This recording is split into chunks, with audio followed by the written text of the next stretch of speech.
First responders are always on the ready. We've chosen a path where we've dedicated our lives to help those around us, oftentimes neglecting our own mental and physical well-being. Sometimes we work at a station where we run back-to-back calls, not allowing time to process what we've seen, felt, or think. But oftentimes we're at a slower station where maybe we have too much time to second guess our actions, what we've done, what we could have done better.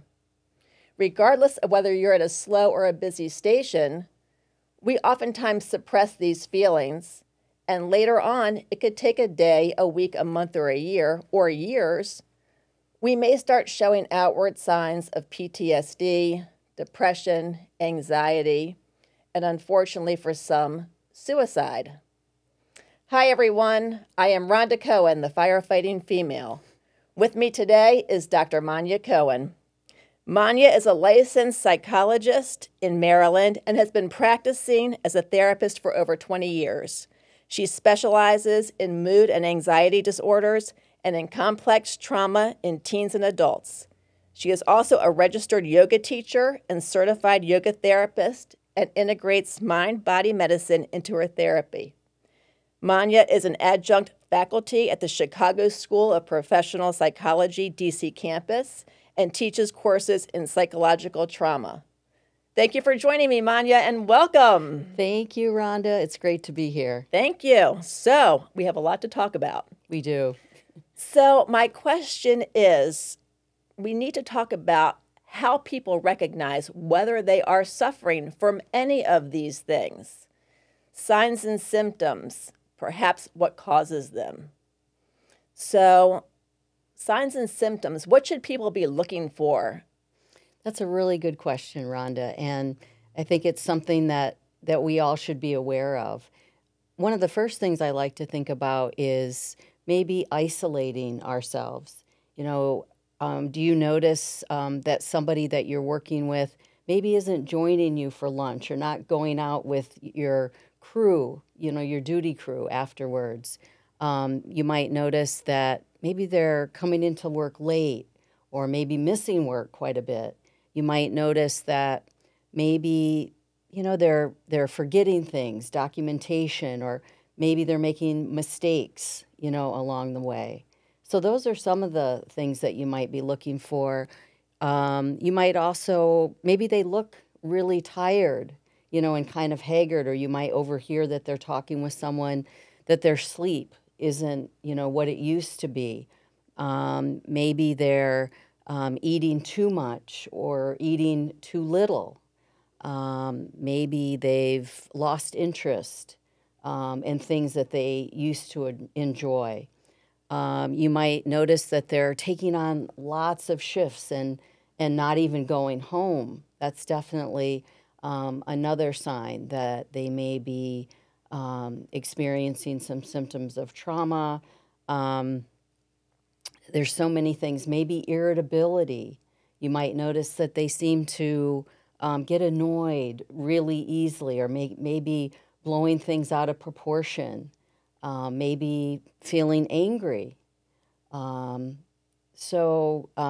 also maybe being disconnected, feeling kind of apart from everybody else. And that goes, along with that feeling of isolation. I find that we are in a culture of bravery, of courage, of macho.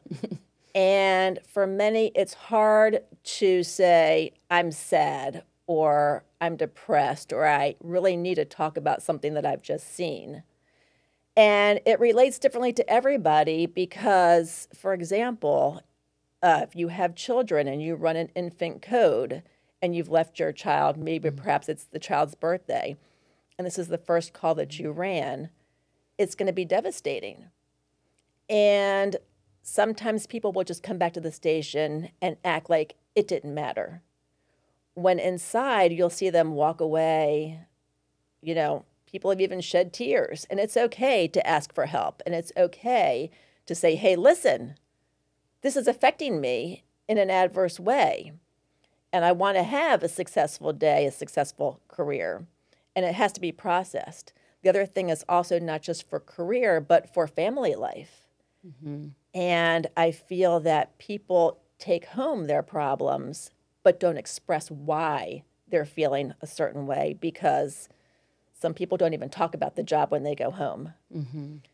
So it really affects family life, which is sad, because then perhaps you're not being the best mother, the best father, husband, or wife.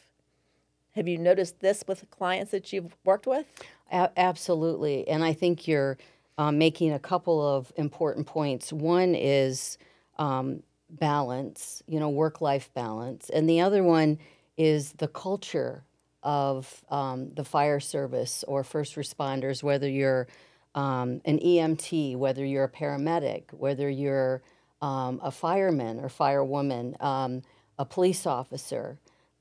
Typically, and I think this has changed over the past few years, it's gotten better, but typically the culture of these organizations are that you want to appear strong and brave, and you're really out there to save people's lives.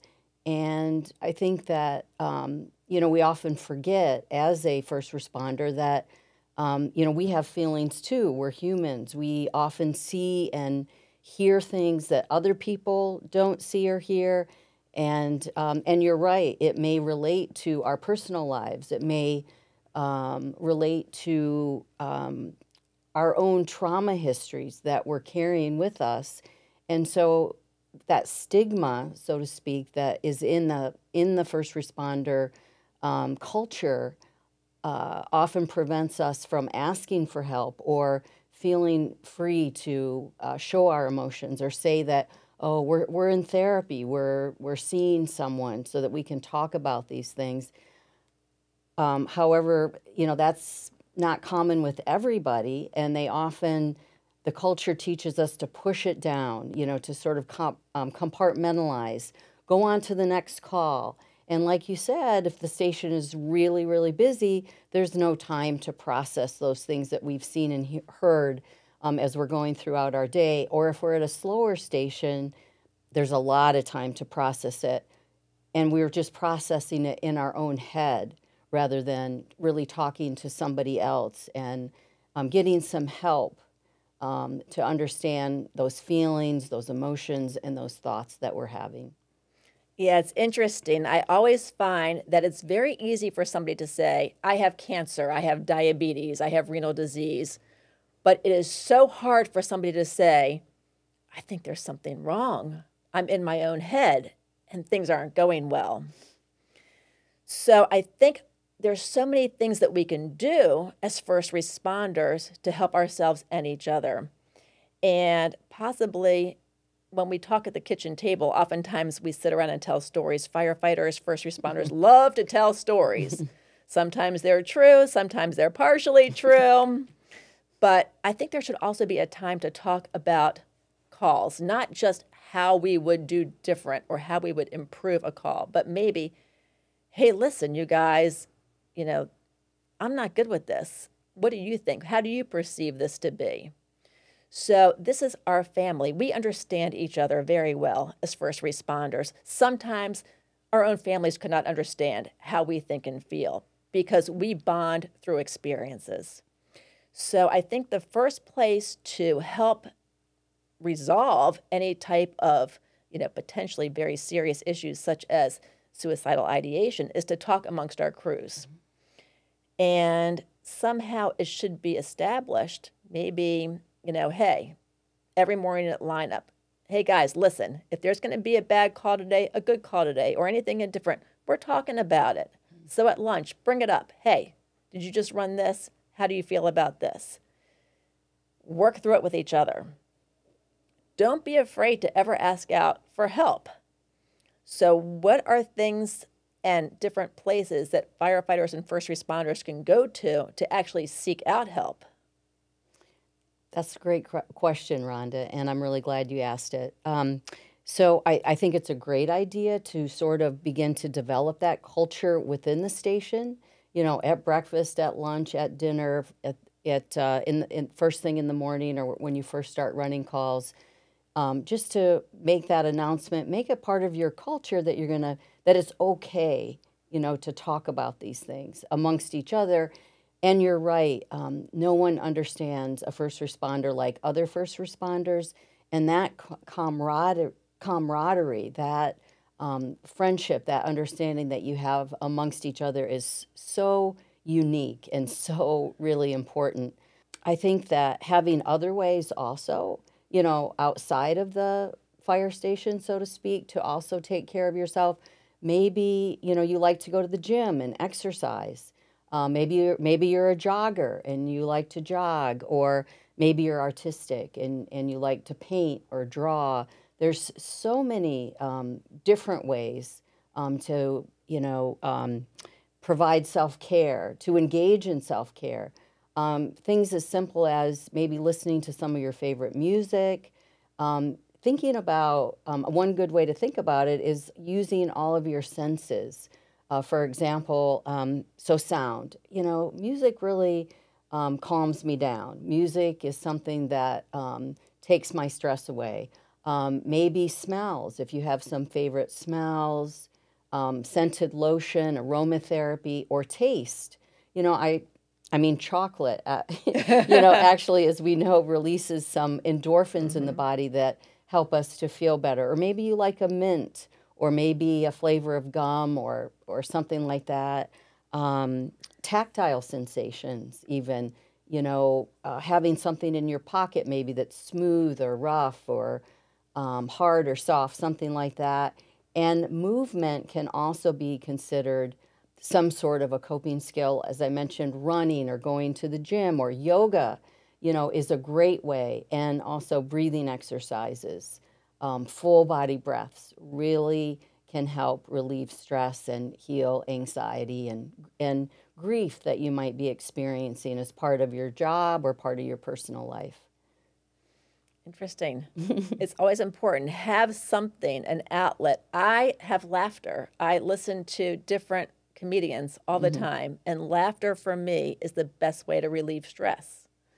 So I think that another thing that we need to address is not just the first responder, but the families of the first responder. So perhaps you're the husband or the wife. Maybe the children are too young to understand at this point in time. But how do you greet your first responder when they come home that day, the next morning? Do you say, how was your shift? Or do you just talk about what's happening in the household? So how do they approach to try to be part of the culture and part of the experiences that their loved one has gone through?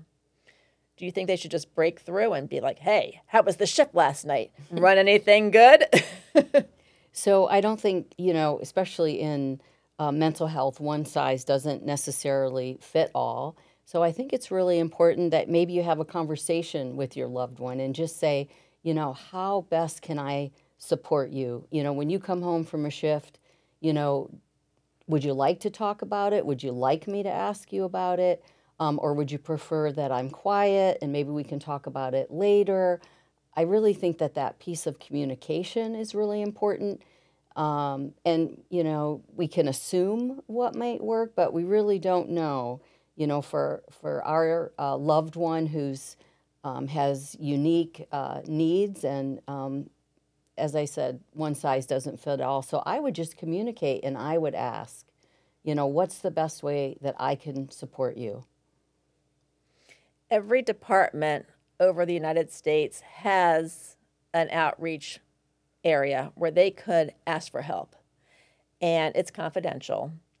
So I am so grateful for that, and I just want to make that aware so that all first responders know they are not alone. And in some way, shape, or form, we are all feeling something. To what degree, as you said, one size does not fit all. But there is help out there, and people should not be afraid to seek it out because it is not a sign of weakness. It's actually a sign of bravery. It helps you to stay intact. It helps you to have a very long, successful career and ultimately a very happy and healthy retirement. And it also helps you to help the other people on your crew.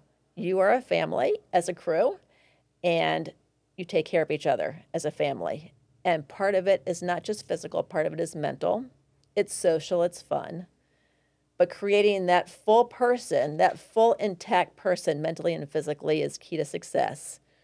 And I oftentimes hear people say, I'd rather have the pain of losing a leg than the feeling that I'm having inside my head and my heart right now, because physical pain is so much easier to overcome than mental pain. And I just want to reach out and tell all of you out there, please, please, please, mental health, asking for help is a sign of bravery. It's not a sign of anything else. So if anybody is struggling, please seek out from your department, from your county, from a professional, any help that is needed. Rhonda, if I could just share one last story that goes along with Absolutely. that, I'd love to do that. So we have a friend who is a retired Baltimore City firefighter, and he's probably mid-70s now. And he was telling us a story of something that happened probably 25 or 30 years ago. He was on the job. They got a call that there might be a baby in a dumpster in the city. And so they went to the dumpster, they found this baby in the dumpster, and as he is recalling this story, you know, tears are coming to his eyes, his voice is crackling a little bit, and he said, you know, I was never able to talk about that, and I wish there would have been a place, because I think about this story all the time. I have this memory. And so the thing is that if you push it down and you don't talk about it, it's still there. It doesn't go away. Even 30, 40, 50 years later, people are still carrying these memories with them. And it affects our bodies and our minds in negative ways. So I really hope people will seek out help, will talk to each other, and begin to heal. And like you said, it's not a sign of weakness, it's a sign of strength and bravery. Yep, and that's why I think a lot of people turn to substance abuse. Oh, absolutely. They don't sleep. They always find something to keep them busy so they don't have to process what they're thinking and feeling. And they just keep moving on. And some people think, oh my goodness, you must have, you know, some kind of other ADD or something of that nature, but it's not the case. They're just trying to keep everything suppressed so they don't have to think and feel. Unfortunately, it's still there. It's still there. Yep, it's still there. So it's okay to talk about it. It's okay to get help and say, hey, I'm sad. Something's not right. And I want to feel strong again. So let's talk about it. I think that's the takeaway from this. Thank you. Thank you so much for coming today. I really appreciate this. Thank you, Rhonda. Thanks for having me. My pleasure. Until next time, stay safe. And thank you so much for your continued dedication, commitment, and service to the county and state you serve. Take care.